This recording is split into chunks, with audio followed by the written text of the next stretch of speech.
रात 12:30 बजे। मोहनदासा दिन भर काफी व्यस्त रहा। गोला उसके साथ नहीं था। वो ड्रग्स की पैकिंग में लगा था। रात 12:30 बजे वो अपने एक ठिकाने पर पहुंचा और कपड़े उतारकर नहाने घुस गया। सतर्कता के नाते दासा इन दिनों गुप्त ठिकानों का इस्तेमाल कर रहा था। इस समय भी वो ऐसे ही ठिकाने पर था जिसके बारे में बसंत गोला भी नहीं जानता था। नहा धोकर यूं ही बाहर निकला और यूं अंडरवियर पहनने के बाद बोतल गिलास निकाल कर गिलास तैयार किया। फिर घूंट भरता हुआ फ्रिज खोलकर देखने लगा कि डिनर के तौर पर क्या खाया जा सकता है। फ्रिज में शायद खाने का सामान ज्यादा नहीं था। उसने ब्रेड और अंडे बाहर निकाल लिए कि एक दो पैग लगाकर आमलेट बनाकर खाएगा। फ्रिज बंद किया ही था कि उसका मोबाइल बज उठा। आगे बढ़कर एक तरफ रखा मोबाइल उठाया। कॉलिंग स्विच दबाकर फोन कान से लगाया। हेलो। दासा साहब। गोला की आवाज आई। माल के पैक करके भिजवा दिया। बढ़िया किया। कल किसी को भेजना पेमेंट के लिए। मैंने ऐसा ही सोच रखा है। अभी अभी रिमी का फोन आया था। उसने कल 11 बजे ग्रीन होटल के बाहर वैन भेजने को कहा, जिसमें डॉक्टर भी होगा। देवराज चौहान के कंधे से डिवाइस निकालनी है। हो जाएगा काम। रिमी बढ़िया काम कर रही है। उसने ठीक से देवराज चौहान को संभाल रखा है। कहीं देवराज चौहान रिमी पर मर मिटा तो नहीं। रिमी ने उसे अपने हुस्न के जाल में अटका लिया हो। ये खबर नहीं। काम होना चाहिए अपना। बाकी बातों की परवाह नहीं। जी। डिवाइस निकालने के बाद देवराज चौहान को वैन से उतार दिया जाएगा। तब देवराज चौहान पर कौन नजर रखेगा? कहीं वो साला खिसक ना जाए। रिमी जावेद उस पर नजर रखने के लिए काफी होंगे।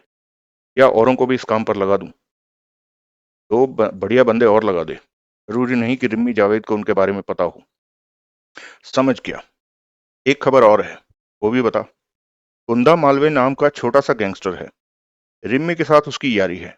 वो आज रात हर गली चौराहे के बदमाशों को किराए पर ले रहा है। पैसे लुटा रहा है वो इस काम में। उनसे क्या काम लेगा? ये पता नहीं। क्या ये खबर हमारे काम की है? मोहनदासा ने सोच भरे स्वर में पूछा। हमारे काम की बात सिर्फ ये है कि रिम्मी के साथ कुंदा मालवे की यारी है। गोला की आवाज कानों में पड़ी। ये तो मामूली बात है। रिम्मी इधर काम पर लगी है, हमारा काम बढ़िया कर रही है। कुंदा मालवे से हमें कोई मतलब नहीं कि वो क्या करने का इरादा रखता है। तू कल दो आदमी देवराज चांद पर लगा देना। जब देवराज चांद के कंधे से डिवाइस निकलवाकर वैन से निकले तो उस पर पक्की नजर रखी जाए। डिवाइस निकलवाने के बाद वो खिसकने की भी सोच सकता है। अगले दिन सुबह 9 बजे चंकी एक इमारत के बाहर कार खड़ी किए स्टेयरिंग सीट पर बैठा था। कार का इंजन बंद था। इसी स्थिति में उसे बैठे 1 घंटा होने को आ रहा था। उसे मोहम्मद खान का इंतजार था, जिसने कि इस इमारत से बाहर निकलना था।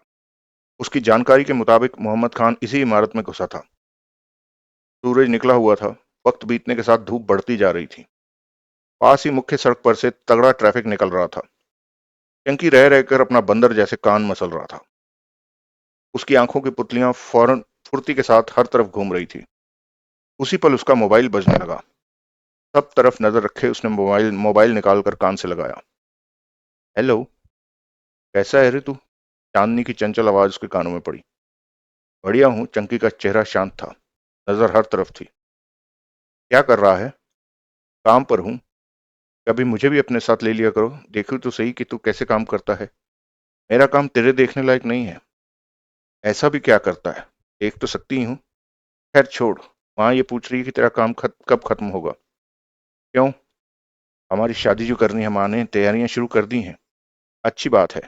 परंतु ये काम अभी 20-30 दिन चलेगा। पिंकी बोला। तो 20-30 दिन अभी तू और तड़ पाएगा।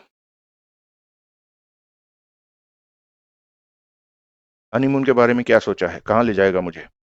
एक कमरे में बंद हो जाएंगे और सप्ताह बाद कमरे से बाहर निकलेंगे, हनीमून पूरा हो जाएगा। मजाक करता है।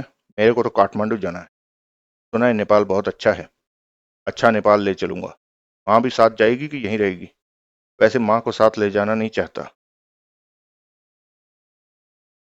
शादी के बाद तू माँ के बारे में सोचना छोड़ दे। सिर्फ मेरे बारे में सोचना। चंकी की नजरें हर तरफ घूम रही थी। अब फोन बंद कर। इस तरह मुझे फोन मत किया कर, काम में परेशानी होती है।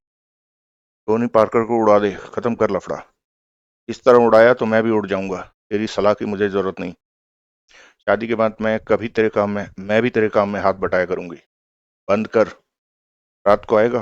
बहुत दिन गए हमें रात को एक साथ अभी कुछ पता नहीं, चंकी ने कहा और फोन बंद करके पास की सीट पर रख लिया। वक्त बीतने लगा। आधा घंटा बीता कि फोन पुनः बजा। हेलो। चंकी, उधर से फुसफुसाती आवाज कानों में पड़ी। बोल, चंकी ने सतर्क स्वर में कहा। किधर है? इसी ठिकाने के बाहर जिधर तुमने बताया था कि मोहम्मद खान भीतर में। तू खतरे में है। पारकर भाई के आदमी गुपचुप तेरी तलाश में लगे हैं कल रात से। मोहम्मद खान को शक है कि त्रेहन की हत्या तुमने की है। वो तुम्हारी कोई तस्वीर पा लेना चाहता है। तस्वीर क्यों? चंकी बेहद शांत था। जहां त्रेहन की हत्या हुई वहां से कुछ दूर खेतों में काम कर रहे एक आदमी ने मोहम्मद खान के आदमियों से कहा कि उस वक्त यहां से एक आदमी निकला था। उसने जो हुलिया बताया वो तेरे से मिलता है। मोहम्मद खान चाहता है कि तुम्हारी तस्वीर उस आदमी को दिखाकर सीधे सीधे तसल्ली कर ली जाए। ये बात है। तो कुछ हुआ था? मैंने त्रेहन को नहीं मारा, चंकी बोला। तो मैं कैसे बता सकता हूँ कि ऐसा कुछ हुआ था कि नहीं? जो भी हो, तुम सतर्क रहना। मेरी कोई तस्वीर है ही नहीं जो उन्हें मिल जाए, चंकी कह उठा। ऐसा हुआ तो वो तुम्हें ढूंढने पर जोर लगा देंगे। ठीक है, कोई और बात हो तो बताना, कहकर चंकी ने फोन बंद कर दिया। वक्त आगे सरकने लगा। मोहम्मद खान अभी तक बाहर आता नहीं दिख रहा था, जबकि अन्य लोग आ जा रहे थे। अगला दृश्य। दिन के 10:30 बजे थे जब देवराज चौहान का मोबाइल बजा। इस वक्त वो नहा धोकर तैयार था और रूम सर्विस को नाश्ते का ऑर्डर दे रखा। हेलो, देवराज चौहान ने बात की। तुम तैयार हो? 11 बजे डॉक्टर वाली वैन आ जाएगी। दासा ने सब इंतजाम कर दिया है। रिम्मी की आवाज आई। मैं तैयार हूँ। डॉक्टर 15 मिनट में तुम्हारे कंधे से डिवाइस निकाल कर तुम्हें वैन से उतार देगा। मैं और जावेद पीछे कार में होंगे और तुम्हें साथ ले लेंगे, वापस होटल पहुंचा देंगे। जावेद कहाँ से आ गया? देवराज चौहान बोला। वो तो शुरू से ही इस मामले में मेरे साथ है। जगमोहन को आज कुंदा मालवीय ने आजाद करवाना है, देवराज चौहान ने। जावेद मेरे साथ है। रिम्मी की आवाज आई। देवराज चौहान चुप सा हो गया। सारे काम हो जाएंगे। रिम्मी की आवाज पुनः आई। तुम्हें कोई शिकायत नहीं होगी। तब मालवीय से बात करो कि वो जगमोहन को छुड़ाने वाले काम पर लगा है कि नहीं। बात हो चुकी है, सब काम हो जाएंगे देवराज चौहान। 11 बजे होटल के बाहर वैन पहुंच जाएगी और तब मैं तुम्हें फोन कर दूंगी। तुम्हें मुझ पर भरोसा रखना चाहिए कि मैंने जो कहा है वो काम पूरा होगा। देवराज चांद समझ गया कि जावेद की वजह से रिमी स्पष्ट नहीं बोल रही। जावेद तुम्हारे करीबी है? देवराज चांद ने पूछा। हाँ। देवराज चांद ने फोन बंद किया और सिगरेट सुलगा। अगला दृश्य। रिमी ने फोन हटाया तो जावेद बोला। क्या कह रहा था देवराज चांद? तनक गया है। रिमी ने मुंह बना। क्यों? पूछ रहा था कि कंधे से डिवाइस निकालने वाला डॉक्टर काबिल है कि नहीं। रिमी ने गहरी सांस ली। काबिल क्यों नहीं होगा? दासा ने समझदार डॉक्टर को बुलाया होगा। अब तक तो वो एक्सरे भी देख चुका होगा। मैं उसे गोला के कहने पर देकर आया था। जावेद बोला। मेरे बारे में क्या पूछ रहा था? कुछ नहीं। उसने पूछा मैं अकेली हूं तो मैंने बता दिया कि जावेद साथ में है। रिमी को देखकर जावेद सिर हिलाकर बोला। देवराज चौहान जैसा डकैती मास्टर कितनी आसानी से तुम्हारी बातों का भरोसा कर रहा है। वो फंसा पड़ा है। कंधे में फिट हुई पड़ी डिवाइस ने उसे कहीं का नहीं छोड़ा। फिर भी जावेद मुस्कुराया। देवराज चौहान चौहान तुम्हारी हर बात माने जा रहा है।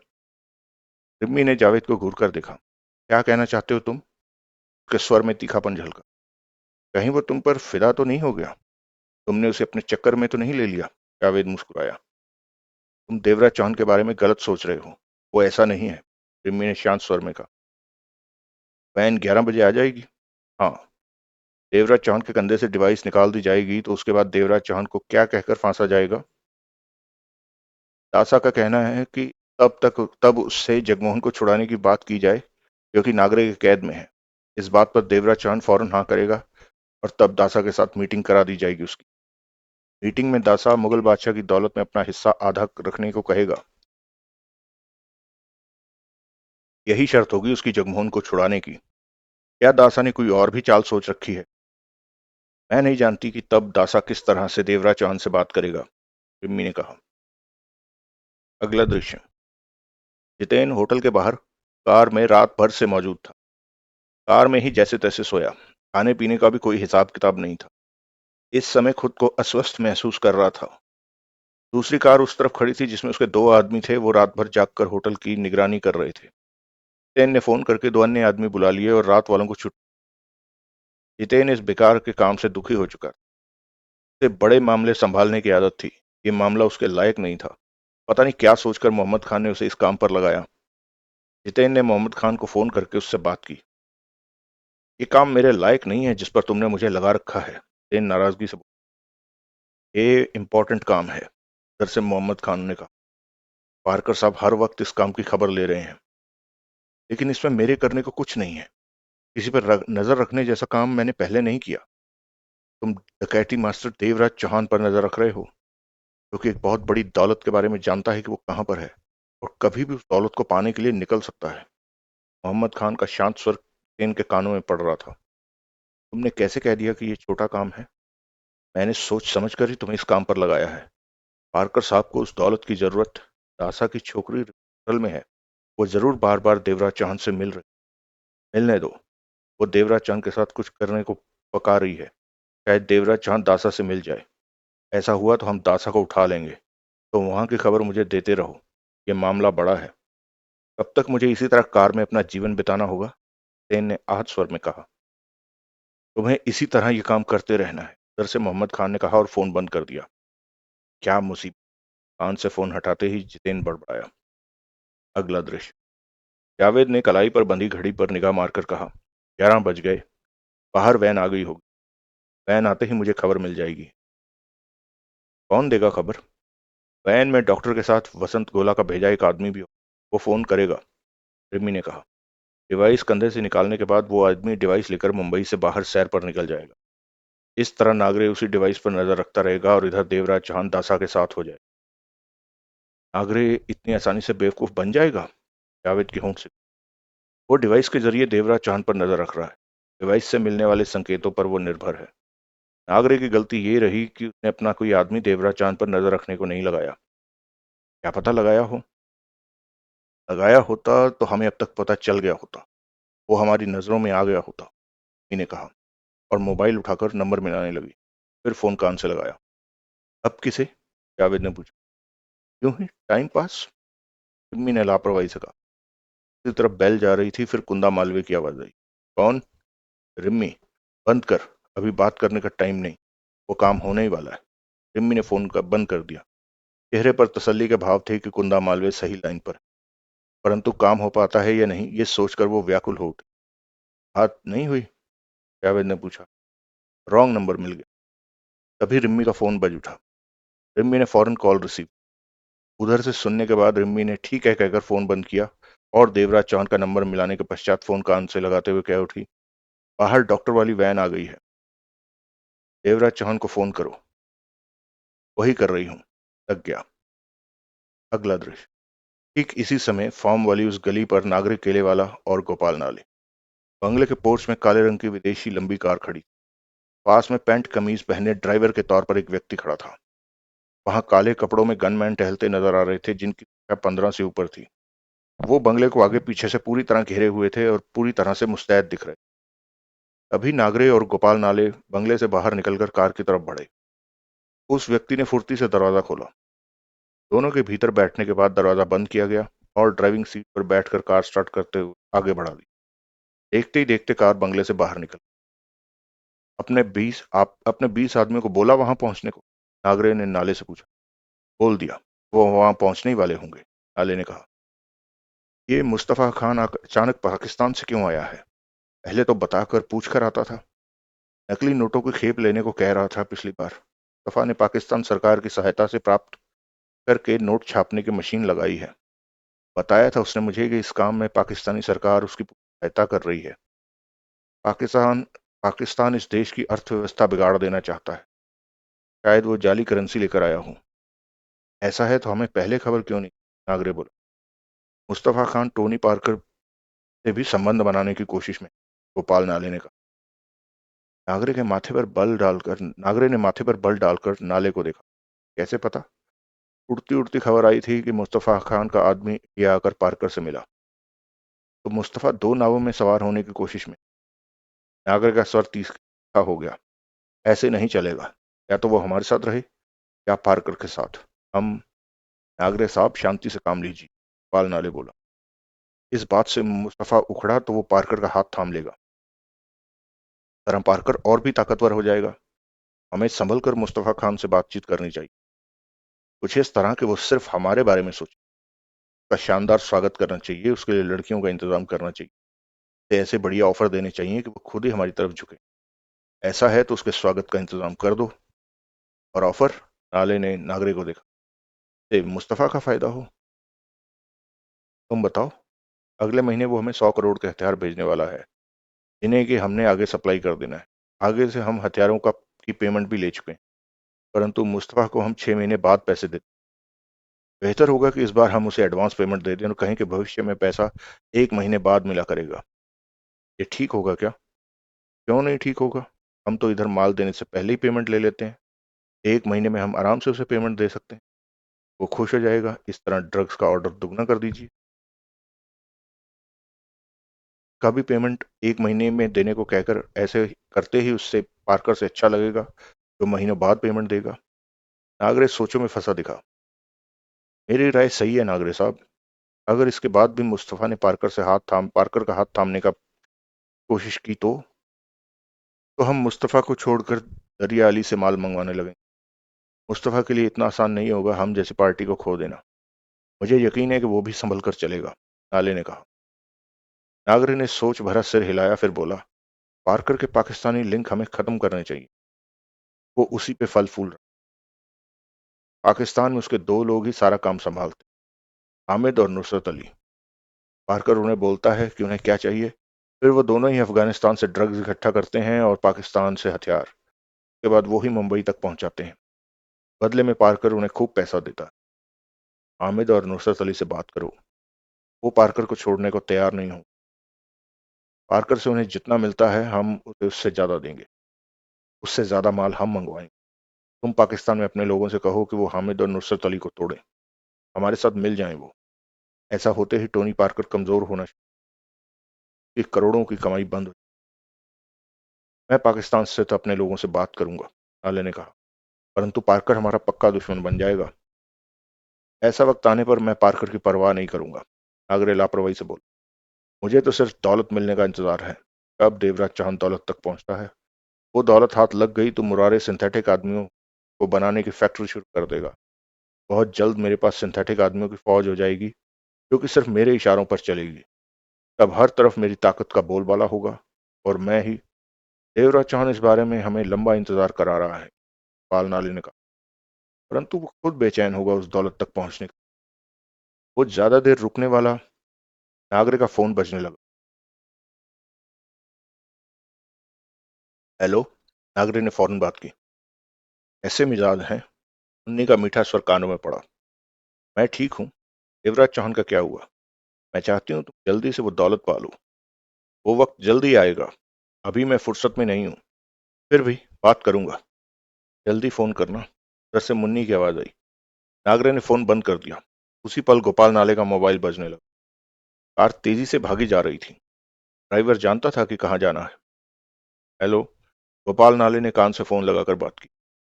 नाले साहब, उधर से हड़बड़ाई आवाज कानों में पड़ी। अजीब हो गया। यहाँ पर 100 से ज्यादा हथियारबंद लोगों ने हमला कर दिया है। हमारे लोग मारे जा रहे हैं। वो हम पर भारी पड़ रहे हैं। तुम देशमुख हो ना? गोपाल नाले ने के होंठों से निकला। नाले के कानों में फायरिंग की आवाज पड़ रही थी। मैं देशमुख ही हूँ, पर यहाँ तो गजब हो गया।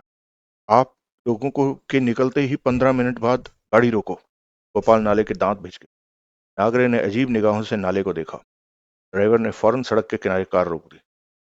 नाले फोन बंद करता नागरे से कठोर स्वर में बोला, हमें वापस जाना होगा। फार्म हाउस पर 100 से ज्यादा लोगों ने हमला बोल दिया। सब हथियारबंद हैं और हमारे लोग मारे जा रहे हैं। सोच समझकर हमला किया गया है वहां। नागरे की आंखें सिकुड़ गईं। ऐसा क्यों? ये हमला मोहन दासा की करतूत हो। गोपाल नाले गुर्राया। दासा ऐसा नहीं करेगा। नागरे बोला। वो ऐसा क्यों करेगा? आपको खत्म करने के लिए कि दौलत पाने की रेस से आप निकल जाएं। संभव नहीं लगता। देवराज चांद आजाद है, ऐसे में वो क्यों मुझे नहीं। नहीं। नागरे ने कार में सिर हिलाया। ये बात दिमाग में फिट नहीं बैठती। बात कुछ और है। वहां पर हमारी क्या कीमती मौजूद है? कुछ भी नहीं। गोपाल नाले गुस्से में। सिंथेटिक चीता और सिंथेटिक व्यक्ति को तो हम पहले ही वहां से हटा चुके हैं। वहां तो कुछ भी नहीं। जगमोहन। नागरे की आंखें चक। क्या? मोहन है वहां। नाले ये हमला देवराज चांद ने जगमोहन को आजाद कराने के लिए कराया है। नागरे विश्वास से भरे तेज स्वर में कह उठा। ओह, हम अच्छे वक्त पर वहां से निकल आए। आप क्या कह रहे हैं? मैं सही कह रहा हूँ। जगमोहन के अलावा वहां कोई काम की चीज नहीं है। जगमोहन की जरूरत सिर्फ देवराज चांद को हो सकती है। तभी वो मुगल बादशाह की दौलत तक नहीं, वहां से वहां होटलों में ठहरे जा रहा है। और असल में वो जगमोहन को आजाद कराने की तैयारी कर रहा था। सब देवराज चांद का ही किया धरा है। हम वहां होते तो शायद इस तूफान में नहीं बचे। कितने लोगों ने हमला किया? 100 से ज्यादा। जबरदस्त इंतजाम किया है देवराज चांद। और हमें हवा तक नहीं लगी। नागरे होठ पीछे कह उठा। मैंने गलती की इस देवराज चांद को छोड़, पर मुझे नजर भी रखवानी चाहिए। ये आपकी बात पर विश्वास नहीं आ रहा कि ये काम देवराज चांद ने किया। पाल नाले अविश्वास भरे स्वर में कहा। फार्म हाउस के बंगले पर इस वक्त कुछ भी, जगमोहन ही है जो, हमें फौरन वापस चलना चाहिए। वह ये गलती करने की सोचना भी मत। आगरे ने क्रोध भरे धीमे स्वर से कहा। वहां पर दुश्मनों की संख्या 100 से भी ज्यादा है, पर खून सवार है। लोग जब भीड़ में बदल जाएं तो भीड़ फिर कुछ नहीं देखती। हमें भी मार देंगे। मैंने तो पहले ही कहा है कि ये बहुत अच्छा हुआ कि हम मुस्तफा से मिलने निकल पड़े। नहीं तो हमारे साथ कुछ भी हो सकता था। कमाल की बात है, 100 से ज्यादा हथियारबंद आदमी देवराज चांद जैसे जंग जीतने का इरादा रखता होगा। ये तो अभी भी विश्वास नहीं आ रहा कि ये काम देवराज चांद ने, जी ने जगमोहन को वहां से छुड़ाने के लिए ऐसा किया है। नाले, तो उदय राम को फोन करके माटुंगा के ग्रीन होटल के बाहर पहुंचने को कह। सब कुछ समझा देना कि देवराज चांद पर कड़ी नजर रखना, और 2-4 को और साथ ले ले। गोपाल नाले गुस्से से भरे अंदाज में नंबर मिलाने लगा। कार सड़क किनारे रुकी पड़ी थी। ड्राइवर स्टेयरिंग पर शांत बैठा था। नाले फोन पर उदय राम से बात करने लगा। शंकर, नागरेट ड्राइवर से बोला, जब हम वहां से चले तो तुमने कोई शक भरी बात नहीं देखी? नहीं सर, पर मैंने 2 फुल बॉडी ट्रक को आते देखा था। वो तो मैंने भी देखे थे। 2 ट्रकों में 100 से ज्यादा आदमी आ सकते हैं? नागरे भींचे स्वर में बोला। आसानी से आ सकते हैं सर जी। तो फिर उन्हीं ट्रकों में आए वो लोग। नागरे का स्वर कड़वा था। नाले फोन बंद करते ही कह उठा। उदय राम 20 मिनट में ग्रीन होटल के बाहर पहुंच जाएगा। सब समझा दिया है। हद कर दी देवराज चौहान ने। मैंने नहीं सोचा था कि वो ऐसा कर देगा। क्या पता ये सब दासा ने किया। मुझे तो इस हमले के पीछे सिर्फ देवराज चौहान ही नजर आता है। नागरे ने दृढ़ स्वर में कहा। मैं दासा से बात करूं नागरे साहब? क्या फायदा? ने हमला करवाया है, क्या वो हाँ कर देगा? फिर भी नागरे ने सहमति से सिर हिला दिया। नाले तुरंत मोहन दासा का नंबर मिलाने लगा। शंकर, नागरे बोला, वहीं चल जहां के लिए निकले थे। शंकर ने तुरंत कार स्टार्ट की और सड़क पर दौड़ा दी। नाले ने फोन कान से लगा रखा था। उधर बेल जा रही थी। हेलो। फिर मोहन दासा का स्वर कानों में पड़ा। मैं नाले, अपने पर सब्र रखने की चेष्टा में बोला, तुझसे बात करनी है। तेरी आवाज तीखी है नाले। मैं गुस्से में हूं इसलिए। नागरे साहब के फार्म हाउस पर तूने हमला कराया। पागल है क्या? मैं क्यों हमला करने लगा? मेरे को इधर रहना है कि नहीं? अगर ये सब तूने किया है तो नागरे साहब को पता चल जाएगा। और फालतू की बात मत बोल। ये बता हमला कब हुआ? 15-10 मिनट पहले। अब उनका कोई वास्ता नहीं इस मामले, जरा भी नहीं। के साथ ही मोहनदासा ने फोन बंद कर दिया। नाले ने नागरे को देखा। नागरे के चेहरे पर कठोरता दिख रही। परंतु मोहनदासा के इस फोन स- मो- परंतु मोहनदासा नाले के इस फोन से सतर्क हो गया। वो रात की कही गोला की बात को भूला नहीं था कि रिम्मी का आशिक कुंदा मालवे काम के लिए मुंबई भर के लफाड़ियों को इकट्ठा कर रहा है। दासा ने तुरंत गोला को फोन किया। गोला, अभी पाल नाले का फोन आया। वो मेरे को पूछता है कि नागरे के फार्म हाउस पर मेरे आदमियों ने हमला किया। लफड़ा लगता है। तुम मालूम कर, कुंदा मालवे का हाथ तो नहीं इस मामले में? कुंदा मालवे, जो बीती रात लफाड़ियों को इकट्ठा कर रहा था। क्या दासा साहब, अगर उसका हाथ हुआ तो हमें क्या लेना देना? वो तो बेवकूफ कुंदा मालवे की हैसियत ही क्या है जो नागरे के रास्ते में आए? ने ऐसा कुछ किया है तो बात गंभीर हो जाती है। कि रिम्मी से यारी है। घर देवराज चांद का दोस्त जगमोहन नागरे के पास है। कहीं पे ये सारा रगड़ा रिम्मी का फैलाया तो नहीं? रिम्मी जानती है कि मैंने देवराज चांद से अगली बात जगमोहन को छुड़ाने की करनी है। कहीं ये बात उसने अपने तौर पर कर ली हो और गुपचुप इस मामले में कुंदा मालवीय को ले आई हो। उन्हीं की इतनी हिम्मत नहीं हो सकती। तूने क्या उसकी हिम्मत देखी है? दासा झल्लाया। किसी के अंदर क्या है तेरे को सब पता है क्या? मैं अभी कुंदा मालवीय के बारे में पता लगवाता हूँ। मोहनदासा ने फोन काटा और रिम्मी को फोन किया। बात हो गई। तू बढ़िया काम कर रही है रिम्मी। जी मैं पूरी कोशिश कर रही हूँ कि आपको खुश रखूं। रिम्मी की आवाज कानों में पड़ी। अब किधर है देवराज चौहान? वो अभी होटल से निकलकर वैन में बैठा है। ठीक है, पर बरोबर नजर रख। वो नजरों में रहे, डिवाइस निकलने के बाद वो खिसक ना जाए। मैं ऐसा नहीं होने दूंगी दासा साहब। जावेद तेरे साथ है? इस वक्त कार में मेरे बराबर बैठा है। फोन दूं उसे? नहीं, सब ठीक है। तू देवराज चौहान पर नजर रख, कहने के साथ ही दासा ने फोन बंद कर दिया। चेहरे पर सोच के भाव थे। फिर बड़बड़ा उठा। तो सब ठीक है। अगला दृश्य। देवराज चौहान जब होटल से बाहर निकला तो 11:30 का वक्त हो गया। धूप फैली हुई थी। वो सफेद पैंट और ब्राउन चेक शर्ट में था। पल भर के लिए ठिठक कर उसने हर तरफ नजर मारी। एक तरफ सफेद रंग की वैन खड़ी दिखी जो कि ओमनी वैन से बड़ी थी। उसकी छत का हिस्सा उठा हुआ था। दूसरी तरफ दो कारें खड़ी थी। कारें और भी थी परंतु उसने परवाह नहीं की और वैन की तरफ बढ़ गई। रिम्मी और जावेद कहीं भी नहीं दिखे, परंतु वो जानता था कि वो भी पास ही कहीं से उसे देख रहे होंगे। वैन के पीछे वाला दरवाजे के पास पहुंचकर उसने दरवाजा थपथपाया। फौरन दरवाजा खुला। जो चेहरा देवराज चौहान को दिखा वो डॉक्टर का चेहरा नहीं हो सकता था। आओ, वैन के भीतर खड़े व्यक्ति ने कहा। दरवाजा ज्यादा देर मत खोलना, इसी तरह भीतर सरक आओ। देवराज चौहान ने ऐसा ही किया। वो वैन में पहुंचा। दरवाजा बंद कर दिया गया। वैन के अगले आगे वाले हिस्से में ड्राइवर मौजूद था। उसकी बगल वाली सीट खाली थी। उसके पीठ पीछे जाली लगी थी जो कि ड्राइवर के हिस्से को अलग करती थी, परंतु वो जाली से पीछे देख सकता था, बातें कर सकता था। वैन के पीछे वाला हिस्सा किसी हॉस्पिटल के कमरे जैसा था।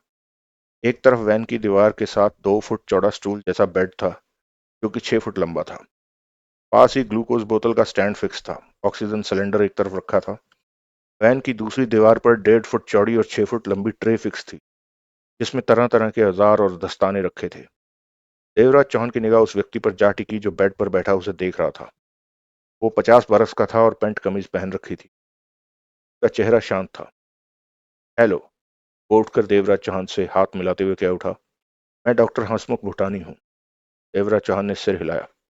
तभी वैन का दरवाजा खोलने वाला ड्राइवर से कह उठा। वैन आगे बढ़ाओ। रफ्तार मध्यम रहे। गड्ढों से मत ले जाना वैन को। वैन ज्यादा उछले नहीं। उसी पल वैन स्टार्ट हुई और आगे बढ़ गई। देवराज चौहान ने उस व्यक्ति से पूछा, तुम कौन हो? मेरा नाम वसीम है। मैं दासा साहब का आदमी हूँ। उन्होंने मुझसे कहा कि जो डिवाइस तुम्हारे कंधे से निकले उसे लेकर मैं मुंबई से दूर। देवराज चौहान ने सिर हिलाकर वापस डॉक्टर हंसमुख भूटानी को देखा। तो आप मेरे कंधे का ऑपरेशन करके डिवाइस निकालेंगे? अगर तुम्हें एतराज ना हो। हंसमुख भूटानी मुस्कुराया। कितनी देर लगेगी इस काम में? 10 मिनट। डॉक्टर भूटानी ने एक तरफ रखा एक्सरे उठाया और उसे देखते कह उठा। कमीज उतारकर बेड पर लेट जाओ। अपना बायां कंधा ऊपर की तरफ रखना। देवराज चौहान ने कमीज और बनियान उतारी। बेड पर इस तरह लेट गया कि बायां कंधा ऊपर की तरफ रहे। भूटानी ने कंधे पर निगाह मारी फिर कह उठा। कोई समस्या नहीं, तुम्हारे कंधे पर सिलाई का छोटा सा निशान है। वहीं पर डिवाइस डाली गई है। वो निशान अभी तक पूरी तरह से खत्म नहीं हुआ और एक्सरे भी बता रहा है कि उसी जगह पर डिवाइस है। मैं तुम्हें इंजेक्शन दूंगा ताकि तुम्हारे कंधे का हिस्सा सुन्न हो जाए। 3-4 मिनट में एक्सरे इंजेक्शन का असर हो जाएगा। डॉक्टर हंसमुख भूटानी ने एक्सरे एक तरफ रखा और लंबी ट्रे के पास जाकर इंजेक्शन तैयार करने लगा। वसीम एक तरफ शांत खड़ा था। वैन मध्यम गति से आगे बढ़ती जा रही थी। इंजेक्शन के बिना भी मैं ये काम कर सकता हूँ। इंजेक्शन के बिना भी मैं ये काम करा सकता हूँ। देवराज चौहान ने कहा। ये एक कंधे का मामला है। बांह हिलती रहेगी। बाद में समस्या आ जाएगी। कंधे को सुन्न कर लेना बेहतर है। छोटा सा कट है। डिवाइस निकालने के बाद उसे स्टेपल कर दूंगा और तुम्हें ऐसी दवा दे दूंगा कि 3-4 घंटों में ही कंधे का जख्म सेट हो जाएगा। परंतु कोशिश करना कि 24 घंटों तक बाईं बांह को ज्यादा ना हिलाओ। अगर आराम कर सको तो और भी बेहतर। इंजेक्शन तैयार करके डॉक्टर भूटानी पलटा। किसने डिवाइस तुम्हारे कंधे में डाली? एक बेवकूफ ने। तभी पास खड़ा वसीम कह उठा। डॉक्टर, तुम व्यक्तिगत सवाल नहीं पूछ। ठीक है। डॉक्टर ने देवराज चौहान के कंधे में इंजेक्शन लगाया। सिरिंज वापस ट्रे में रख दी। फिर ट्रे में रखी दवा उठाता कह उठा। मैं तुम्हारी पैंट की जेब में दवा डाल रहा हूँ, सुबह शाम 2 दिन तक लेते रहना। उसने देवराज चांद की पैंट की जेब में दवा डाल दी। दवा लेना भूलना मत, कंधे का मामला है, जख्म बिगड़ा तो तुम्हारे लिए मुसीबत खड़ी हो जाए। तुम इसी तरह वैन लेकर सड़कों पर घूमते रहते हो। तुम जैसे लोगों के लिए जब कोई खास काम करना होता है तो इसी तरह करता हूँ, परंतु ऐसे मौके कम ही आते हैं वैन में मुझे ये सब करना पड़े। तासा के आदमी जब घायल होते हैं, गोलियां लगती हैं, मैं ही उनका इलाज करता हूँ। वैसे मेरा अपना क्लिनिक है जो खूब चलता है। तभी वैन खड्डे में उछली। वसीम सख्त स्वर में ड्राइवर से कह उठा, देख कर चलाओ। डॉक्टर वहां रखे छोटे से स्टूल पर बैठ गया। 3-4 मिनट बीते तो डॉक्टर भूटानी ने उठकर देवराज चांद के कंधे को छुआ, फिर जोर से दबाया। फिर देवराज चांद से पूछा, कुछ महसूस हुआ? कंधा सुन्न हो रहा है, तुम अपना काम कर लो, देवराज चांद ने कहा। ठीक है, 2 मिनट और रुक जाते हैं। कहने के साथ ही डॉक्टर भूटानी ट्रे के पास पहुंचा और वहां रखे दस्ताने पहनने लगा। वो आराम से काम कर रहा था, किसी काम की उसे जल्दी नहीं लग रही थी। ऑपरेशन के औजार तैयार करता रहा। इसी में 2 मिनट बीत। वो पलटा और देवराज चांद के पास आकर कंधा थपथपाया। अब कैसा महसूस कर रहे हो? कंधे पर भारी भारी लग रहा है, जैसे कि वो पत्थर हो, देवराज चांद ने कहा। ठीक है, अब मुझे काम करना चाहिए। डॉक्टर ने वसीम को देखकर कहा, तुम ये एक्सरे थाम लो और इस तरह खड़े हो जाओ कि मैं एक्सरे को स्पष्ट दिख सकूं। तुम्हें एक्सरे थामे खड़े रहना है जब तक मैं व्यस्त रहूं। वसीम ने एक्सरे इस ढंग से थामा कि डॉक्टर वहां नजर आती है डिवाइस को स्पष्ट देख सके। उसके बाद भूटानी अपने काम में व्यस्त हो गए। तीसरे मिनट उसने चिमटी द्वारा देवराज चौहान के कंधे से डिवाइस निकाली और उसे ट्रे में रख दिया। कंधे के थोड़े से कटे हिस्से में उसने पाउडर जैसी कोई दवा डाली। डॉक्टरी ट्रेलर से कंधे का वो कटा हिस्सा स्टेपल कर दिया। फिर ऊपर दवा लगाकर रुई रख दी और टेप लगा दी। कंधे के आसपास का हिस्सा जो खून से भर गया था उसे डॉक्टर ने साफ कर दिया। खड़े हो जाओ, बनियान कमीज पहनो। देवराज चांद खड़ा हो गया। कंधा सुन्न होने की वजह से दर्द का कोई नामो निशान नहीं था। वसीम ने एक्सरे एक तरफ रखा और देवराज चांद को कमीज बनियान पहनने में सहायता करने लगा। चौथे मिनट देवराज चांद तैयार खड़ा था। डॉक्टर भूटानी दस्ताने उतार चुका था। उसने देवराज चांद को दवा और पानी दिया। देवराज चांद ने दवा खाई, फिर ट्रे के पास जाकर डिवाइस को देखा जो कि खून में डूबी। वसीम डिवाइस उठाता कह उठा, इस पर पानी डालो। देवराज चांद ने हाथ में दबी बोतल से पानी डाला। वसीम ने डिवाइस को साफ किया और अपनी जेब में रख लिया। देवराज चांद बोला, काम हो गया। अब वैन से पहले तुम उतरोगे या मैं? देवराज चांद बोला। वसीम ने ड्राइवर से कहा, वैन रोको। Thank you doctor, Devraj Chauhan ने कहा। डॉक्टर हंसमुख भूटानी सिर्फ मुस्कुरा कर रह गया। तभी वैन रुक गई। देवराज चौहान आगे बढ़ा और वैन का दरवाजा खोलकर बाहर निकला। वसीम ने पुनः दरवाजा बंद कर लिया और वैन आगे बढ़ गई। देवराज चौहान का बायां कंधा सुन्न था। ऐसे में उसने बायां हाथ पैंट की जेब में डाल रखा था। वो जानता था कि सुन्न की समस्या 3 घंटे तक ठीक हो। देवराज चौहान खुद को सड़क के किनारे देवराज चौहान ने खुद को सड़क के किनारे पाया। वैन जा चुकी थी। सड़क पर से भारी ट्रैफिक निकल रहा था। इससे पहले कि देवराज चौहान कुछ सोचता, के पास कार आकर रुकी। भीतर रिम्मी और जावेद बैठे थे। बैठ जाओ, रिम्मी बोली। देवराज चौहान पीछे वाली सीट पर बैठ गया। कार तेजी से आगे बढ़ गई।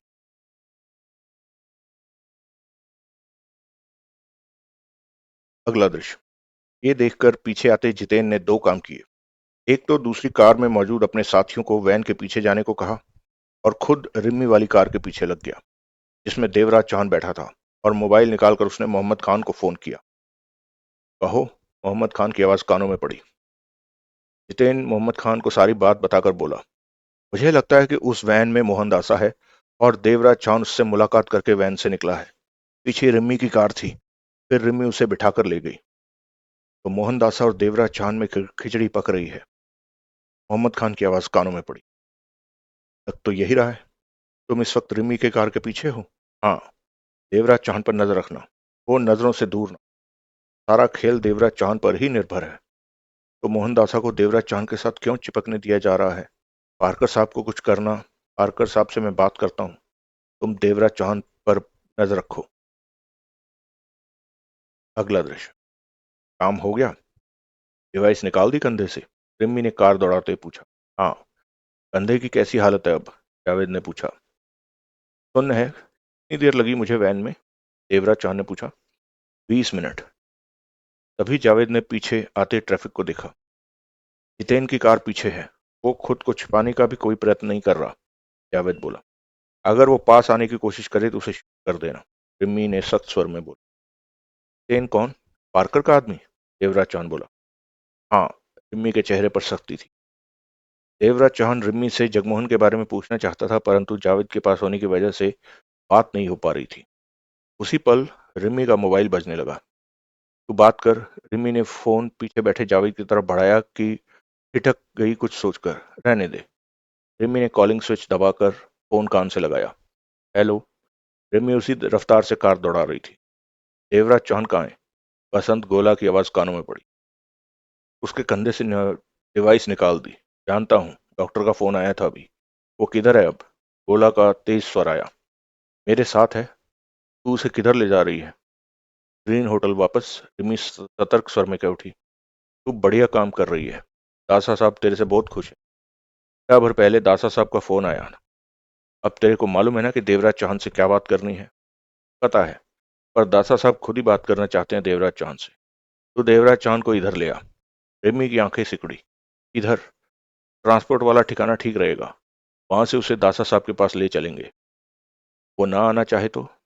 इस वास्ते है। बढ़िया संभाला है तूने देवराज चौहान को, थोड़ा और संभाल ले।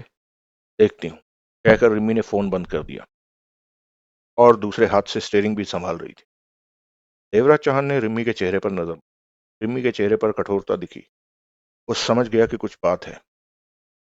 मुझे सिगरेट लेनी है, देवराज चौहान बोला। जवाब में रिमी ने सिर हिला दिया। कुछ देर बाद रिमी ने कार को सड़क किनारे रोका और जावेद से बोली, वो सामने दुकान है, उधर से सिगरेट लिया। जावेद बाहर निकला और उस तरफ बढ़ गया। रिमी ने शीशे में पीछे देखा। जितेन की कार 50 फुट पीछे रुक चुकी। जगमोहन के बारे में कुछ नहीं किया? देवराज चौहान बोला। कुंदा ये काम कर रहा है। अब तक उसने क्या किया? देवराज चौहान गंभीर था। मैं नहीं जानती, उसने कहा था कि वो खुद ही फोन करेगा। मतलब कि मेरा काम अभी नहीं किया गया। फिर इस वक्त मैं तुम्हारे साथ क्यों हूं? देवराज चौहान ने कहा। मेरे कंधे से डिवाइस निकल चुकी। अब मैं आजाद हूं। क्या कहना चाहते हो? रिम्मी ने सतर्क स्वर में कहा। नागरिक की कैद से मैं जगमोहन को कुटा काम तो कर रहा है, लेकिन मुझे नहीं पता वो क्या कर रहा है, कामयाब भी होता है या नहीं। या सामने तो आने दो। रिम्मी तेज स्वर में कह उठी। मेरा फोन नंबर है तुम्हारे पास। कुंदा अगर सफल हो जाए तो मुझे फोन कर देना। मैं अभी भी अपनी बात पर कायम हूं कि जो जगमोहन को मेरे पास लाएगा वो उस दौलत का आधा हिस्सेदार होगा। तुम जल्दी कर रहे हो। अब मेरा तुम्हारा साथ रहना ठीक नहीं। मैं तुम्हें दासा ने अपने पास बुलाया है कि बसंत कोला का फोन आया था। उधर नागरे तुम्हें छोड़ने वाला नहीं।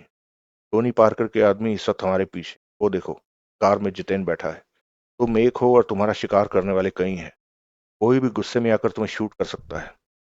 तो तुम चाहती हो कि मैं मोहन दासा के हाथों में? कभी नहीं। मैं चाहती हूँ कि तुम कुछ देर इंतजार करो। कुंदा मालवे का नतीजा आने दो। वो जरूर सफल होगा। मैं उसे जानती हूँ कि वो कितना दमखम रखता है। वो जगमोहन को नागरे के यहाँ से निकाल लाने में सफल हो जाएगा। उसके बाद तो हम लोगों ने साथी बन जाना है, एक साथ दौलत तक पहुंचना। मेरा फोन नंबर तुम्हारे पास है। कुंदा सफल हो जाए तो मुझे फोन करना। बात बढ़ा रहे हो। तभी देवराज चांद ने रिवॉल्वर निकाल ली। रिमी सख्त निगाहों से देवराज चांद को देखकर कह उठी, कि तुम गलत कर रहे हो। वो ही मेरे साथ रहेगा जो जगमोहन को मेरे पास लाएगा। कार से बाहर निकलो। मैं 1 घंटा और इंतजार नहीं कर सकते? रिमी झल्लाकर कह उठी। किसी के भी साथ रहना मेरे लिए खतरे से खाली नहीं। अब मैं एकांत चाहता हूँ। तुम कार से निकल जाओ और जगमोहन के बारे में कोई खबर हो तो मुझे फोन जरूर करना। ठीक है। रिमी ने गहरी सांस। 1 मिनट रुको। क्या मतलब? जावेद आ रहा है, उसे देख लेने दो कि तुमने मुझ पर रिवॉल्वर तान रखी। तब वो दासा या गोला को बेहतर बता सकेगा कि मैं कार से बाहर क्यों निकला। रिमी ने बेचैनी से कहा। तुम कार से बाहर निकलो, तो मैं रिवॉल्वर दिखा दूंगा, देवराज चौहान ने कहा। रिमी ने कार का दरवाजा खोला और बाहर निकल गया। देवराज चौहान फौरन पीछे से बाहर निकला और स्टीयरिंग सीट पर आ बैठा। तब तक जावेद पास आ चुका था। वो बोला, ये क्या हो रहा है? देवराज चौहान के पास रिवॉल्वर है, वो कार ले जा रहा है, रिमी होंठ भींच कर बोली। जावेद ने तुरंत कर भीतर झांका। देवराज चौहान ने रिवॉल्वर वाला हाथ सामने कर दिया। जावेद हड़बड़ा उठा। सिगरेट लाने का शुक्रिया। एक सिगरेट सुलगा कर दो और इस पैकेट को इस सीट पर रख दो। तुम ये ठीक नहीं कर रहे, जावेद परेशान स्वर में कहा। सिगरेट सुलगाओ, देवराज चौहान ने सख्त स्वर में कहा। जावेद ने तुरंत सिगरेट सुलगाकर उसे। देवराज चौहान ने कश लिया और मुस्कुराकर बोला, मोहनदासा को जरा भी अच्छा नहीं लगेगा कि तुमने मुझ पर गोली चला दी। ते मुझ पर गोली मत चलाना, मैं मर गया तो उस दौलत तक पहुंचना दासा के लिए संभव नहीं होगा। जावेद व्याकुल सा उसे देख रहा था। सिगरेट का पैकेट सीट पर रखो, देवराज चौहान ने कहा। जावेद ने खुली खिड़की से सिगरेट का पैकेट सीट पर फेंक दिया। देवराज चौहान ने कार स्टार्ट की। बायां कंधा सुन्न होने की वजह से बायां हाथ ठीक से काम नहीं कर रहा था, परंतु किसी प्रकार गियर डालकर कार दौड़ा दी। रिमी और जावेद खड़े रह गए। तभी उन्हें जितेन को कार में देवराज चौहान के पीछे जाते दिख। ये तो बहुत बुरा हुआ, दासा साहब हमें नहीं छोड़ेंगे।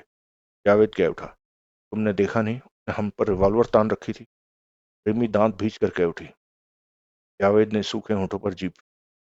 दोनों कारें निगाहों से ओझल हो चुकी। जब उसने रिवॉल्वर निकाली तो तुम्हें उस वक्त पर काबू पाना चाहिए था, जावेद झल्लाकर बोला। बेवकूफी वाली बात मत करो। उसने जब तुम्हें रिवॉल्वर दिखाई तो तुमने कौन सा उस पर काबू। मैंने तो सोचा भी नहीं था कि देवराज चौहान इस तरह भाग जाएगा। रिम्मी को जावेद की मौजूदगी भारी लग रही थी। वो कुंदा मालवीय से फोन पर जान लेना चाहती थी वो काम कर पाया कि नहीं, परंतु जावेद के कारण फोन नहीं लगा पा रही थी। हमने देवराज चौहान को खो दिया, जबकि जितेन उनके पीछे लग गया, जावेद बोला। रिम्मी ने कुछ नहीं। गोला को फोन पर बताओ कि तुम बताओ, ये काम तुम्हारा है। गोला से तुम ही बात करोगी, जावेद ने पल्ला झाड़ते। भविष्य में मैं तुम्हें अपने साथ किसी काम पर नहीं लूं, ने तीखे स्वर में कहा। ये बात तुम पहले भी कर चुकी हो, मैं परवाह नहीं करता। रिम्मी ने मोबाइल निकाला और बसंत गोला का नंबर। कहो रिम्मी, गोला की आवाज कानों में पड़ी। देवराज चौहान हमारे हाथों से निकल गया। उसने रिवॉल्वर निकालकर हम दोनों को कार से उतार दिया और कार ले भागा, रिम्मी ने एक ही सांस में कह दिया। क्या बकवास कर रही हो, उधर से हक्के बक्के गोला ने कहा। वो कार लेकर चला गया है। मैंने उसे कहा कि दासा साहब से मिल तुमसे दासा साहब मिलना चाहते हैं। बस इसी बात से उखड़ गया वो और रिवॉल्वर निकाल ली। हम कुछ नहीं कर सके, पुनः बोली। देवराज चौहान को जाने देकर तुमने बहुत बड़ी गलती, हमने उसे नहीं जाने दिया। उसने रिवॉल्वर निकाल ली थी गोला, रिम्मी गुस्से में कह उठी। ऐसे में अगर हम उसका मुकाबला करते और देवराज चौहान मारा जाता तो क्या वो ठीक था। गोला की गहरी सांस लेने की आवाज आई। मैं उसे फिर ढूंढ लूंगी। रिम्मी को ये शब्द कहने पड़े। उसका मोबाइल नंबर तुम्हारे पास है, उससे बात करो। बातों में फंसाकर उसे जैसे भी हो अपने पास बुलाओ। मैं कोशिश करूंगी। जावेद को तुमने यूं ही चिपका रखा है मेरे साथ, ये मेरे किसी काम का नहीं। जावेद ने रिम्मी को खा जाने वाली निगाहों से देखा। एक कोशिश करता तो शायद हम देवराज चौहान पर काबू पा लेते, पर इसने ऐसा कुछ नहीं। मैं बात करूंगा जावेद से। मैं बात करूंगा जावेद से, गोला की आवाज आई। उसे मेरे पास आने को कह दो। तुम देवराज चौहान का मोबाइल नंबर दो। रिम्मी ने देवराज चौहान का मोबाइल नंबर बताया। अब तुम जावेद को मेरे पास भेजो और देवराज चौहान को ढूंढने पर लग जाओ। बताओ किसको तुम्हारे पास भेजूं। अभी मुझे सोचने दो, रिम्मी ने परेशान स्वर में कहा। यह कुंदा मालवीय आजकल क्या कर रहा है, क्या एक उधर से गोला ने पूछा। रिम्मी का दिल धड़का। क्या मतलब। रिम्मी का स्वर सामान्य रहा। कुंदा ने नागरिक के फार्म हाउस पर बहुत सारे आदमियों के साथ हमला किया है। रिम्मी तो जैसे खुशी से हवा में उड़ने लगी, परंतु चेहरे से उससे कुछ नहीं झलका। जावेद क्रोध भरी निगाहों से उसे देख रहा था। आधा घंटा हो गया खबर मिले, पता लगाया तो खबर सही निकली। कुंदा ये नहीं कर सकता, जावेद रिम्मी दिखावे के तौर पर कह उठी। वो नागरिक पर क्यों हमला करेगा। वो ऐसा करके नागरिक का मुकाबला कैसे कर सकता है। नागरिक के सामने तो वो चूहा है। तभी तो तेरे से पूछा कि माजरा क्या है। तेरा तो आशिक है वो। मुझे नहीं पता, 15 दिन पहले उससे मिली थी, तब तो सब ठीक था। मुझे तो अभी भी भरोसा नहीं रहा कि कुंदा ने नागरिक के फार्म हाउस पर हमला बोल दिया। खबर सही है ना। सही है, मैंने पता लगाया है। तब मरेगा, नागरे नहीं छोड़ेगा उसे, रिम्मी ने चिंता भरे स्वर में कहा। फोन पर तो तेरी बात कुंदा से हुई होगी, कुछ तो बताया होगा। फोन पर बात जरूर हुई, पर उसने कुछ नहीं बताया। रिम्मी ने अपने पर पूरी तरह से काबू रखा। तू जो काम कर रही है उसके बारे में कुंदा को बताया।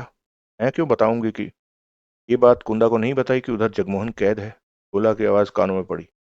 रिम्मी का दिल तेजी से धड़का। क्यों बताऊंगी मैं। आशिकी अलग है और काम अलग। फिर ठीक है, तू देवराज चांद को ढूंढ। इतना कहकर उधर से गोला ने फोन बंद कर दिया। रिम्मी ने कान से फोन हटाया। तो मेरे बारे में आग लगा दी, जावेद जावेद दांत भींचकर बोला। गलत क्या कहा? देवराज चौहान के फरार हो जाने की बात मेरे सिर पर डाल दी, उसी स्वर में जावेद ने कहा। लेकिन ये सब नहीं चलने वाला। मैं गोला को बताऊंगा कि तेरा काम है तो जिम्मेदारी भी तेरी है। तो तू पास में अंडे सेकने के लिए बैठा है? देख लूंगा तुझे। मैं अभी जाकर गोला से बात करता हूँ। मैंने तेरे को बुलाया है। भाड़ में जा। जावेद खान खा जाने वाली स्वर जावेद खान ने खा जाने वाले स्वर में कहा और फुटपाथ पर आगे बढ़ गई। रिम्मी उसे जाते देखती रही, फिर वहीं फुटपाथ की मुंडेर पर बैठ गई। एक नज़र सड़क से जाते ट्रैफिक को देखा, आसपास नजर मारी और हाथ में दबे मोबाइल से नंबर मिलाने लगी। फिर फोन कान से लगा लिया। दूसरी तरफ बेल जा रही थी। मेरी जान, मैं तेरे को फोन करने ही वाला था। कुंदा मालवीय का हंसता स्वर कान में पड़ा। काम हो गया। जगमोहन मेरे पास है, एकदम पास। हम गाड़ी पर वापस आ रहे हैं। नागरे के सब आदमियों को मार दिया। उधर नागरे भी नहीं था, नाले भी नहीं, वरना वो भी मारे जाते। बहुत जुनून था मेरे आदमियों में। जेबें भर भर के जो नोट दिए थे उन्हें। अब बोल मेरी रानी, शादी करके दुबई भागती है मेरे साथ? तूने जो कहा था वो तो मैंने पूरा कर दिया। इम्मी को चंद पलों के लिए अपनी सांस रुक। कुंदा मालवीय सफल हो गया। जगमोहन उसके पास था। मर गई क्या मेरी जान? कुंदा का हंसने का स्वर पुनः कानों में पड़ा। रिम्मी ने गहरी लंबी सांस ली। तू सच कह रहा है? तेरे से झूठ बोला है कभी? काला धंधा करता हूं पर तेरे से झूठ नहीं बोलूंगा। तो अपने हैं, तेरे से झूठ बोलकर मैं किधर जाऊंगा? ते बात कर जगमोहन से। मेरे पास ही तो। मुझे नहीं बात करनी। रिम्मी ने फौरन अपने को संभाला। क्यों? मैं उसे जानती नहीं, पहचानती नहीं। गलत थोड़ी कहेगा। माना कि तेरे पास जगमोहन बैठा, ये देवराज चौहान को पूछे जा रहा। उसे बोलना देवराज चौहान ठीक है, तू सुन तेरे काम की खबर है। रिम्मी दबे स्वर में तेजी से बोली। ये बात खुल गई है कि तूने नागरे के ठिकाने पर हमला बोला है। अभी वसंत गोला का फोन आया था इस बारे में। बात तो खुल नहीं थी, क्योंकि इस काम के लिए मैंने किराए पर लोग लिए। हरी खतरे में है। तेरे पास कितने लोग हैं इस वक्त? ए, सबको छोड़ दे, अकेला हो जा। जगमोहन को अपने साथ रख। हमारे लिए इस खेल का मोहरा है वो हमारे पास है तो सब कुछ हमारे पास है। रिम्मी कहे जा रही थी कि ऐसी जगह पर छिप जा जगमोहन के साथ कि कोई ना जानता हो। है ऐसी जगह कि नहीं? है। तो जैसा कहा है वैसा कर। नागरे को भी अब तक तेरी हरकत का पता चल गया होगा। उसके आदमी तेरी तलाश में दौड़ पड़े होंगे। तेरे पास जगमोहन है। नागरे को जगमोहन चाहिए। मोहन दासा को जगमोहन। दासा का तो अगला प्रोग्राम ही जगमोहन को छुड़ाने का था, कि देवराज चौहान का दिल जीत। ये सब तुझे मारने और तेरे से जगमोहन को लेने पर लग जाएंगे। सर देवराज चौहान चाहता है कि सर देवराज चौहान कहता है कि जो उसे जगमोहन देगा वो आधी दौलत देगा वो उसे आधी दौलत देगा। ये वक्त बहुत कीमती है कुंदा। कहीं छिप जा। तो नजर मत आ। समझ गया मेरी परी। वही का प्रोग्राम पक्का है ना? वही तो क्या, तेरे साथ नरक में भी चलूंगी, परंतु जैसा मैंने कहा है वैसा कर। अपने आदमियों से मुक्त पा और जगमोहन के साथ कहीं छिप जा। तेरी इस हरकत के बाद मैं भी खतरे में पड़ गई हूँ। मोहनदासा हर कीमत पर यही सोचेगा कि जगमोहन के बारे में मैंने तेरे को बताया था, क्योंकि दासा जगमोहन को आजाद कराकर देवराज चौहान को पेश करने का प्लान मुझे पहले ही बता चुका था। अब तेरे और मेरे रास्ते एक हो चुके हैं कुंदा। तू किस ठिकाने पर जाएगा वहां से मुझे फोन करके बताना कि तू किधर है। मैं पहुंचूंगी उधर। जगमोहन को अपने साथ रखना। उधर आके मैं जगमोहन की बात देवराज चौहान से करा दूंगी। फिर से सुन ले, तू अब ऐसी जगह पर जाएगा जिसके बारे में किसी को पता ना हो। वहां पहुंच सकता है। बंद कर फोन। 2 घंटे बाद तेरे को फोन करता हूँ। रिम्मी ने फोन बंद कर दिया। अभी भी वो गहरी गहरी सांसें ले रही। कुंदा ने ऐसा काम पूरा करके दिखाया था कि उसे आधी अधूरी आशा थी। 5-7 मिनट वो ऐसे ही बैठी रही। उसे समझ ना आ रहा था कि वो क्या सोच रही। फिर जब कुछ संभली तो देवराज चौहान के मोबाइल का नंबर मिलाने। फौरन ही देवराज चौहान से बात हो गई। तुम्हारा काम हो गया है देवराज चौहान। कुंदा ने जगमोहन को वहां से आजाद करा लिया है। रिम्मी ने तेज स्वर में कहा। यह अच्छी खबर है। मुझे बताओ कि तुम कहाँ हो। अब मैं तुम्हारे पास आती हूँ। अब तक जो चल रहा था वो सब कुछ बदल गया है। पहले मैं मोहन दासा के लिए काम कर रही थी, परंतु अब अपने लिए करूंगी। बहुत खुश हो? घर से देवराज चौहान ने कहा। क्यों ना हूं। तुम्हारे वादे के मुताबिक मैं और कुंदा इतनी बड़ी दौलत में हिस्सेदार जो बन गए, की अपेक्षा ये चिंता की बात है। देवराज चौहान का कानों में पड़ने वाला स्वर शांत था। ऐसा करके तुमने मोहनदासा को चुनौती दे दी। ये अपना दुश्मन बना लिया है। नागरे को अपना दुश्मन बना लिया है। टोनी पार्कर का भी इस मामले में दखल है। ऐसे में तुम्हें खुशी से ज्यादा चिंता होनी चाहिए। दौलत आती है तो कुछ समस्या भी साथ लाती। तुम बताओ कि मैं कहाँ पहुंचूं? जगमोहन कहाँ है? कुंदा के पास। तो तुम कुंदा के पास पहुंचो। जगमोहन से मेरी बात कराओ। क्यों ना हम दोनों ही कुंदा और जगमोहन के पास चलें, और तुम कुंदा और जगमोहन के पास पहुंचकर मुझे फोन करो। देवराज चौहान का स्वर कानों में पड़ा। ठीक है। वैसे तुम कहाँ हो? अपने काम से मतलब रखो। इतनी रूखी तरह बात ना करो। तुम्हारे पीछे टोनी पार्कर का आदमी जितेन लगा। एक कार मेरे पीछे लगी थी, तो पीछे छुड़ा लिया। जगमोहन के पास पहुंचकर मुझे फोन करना।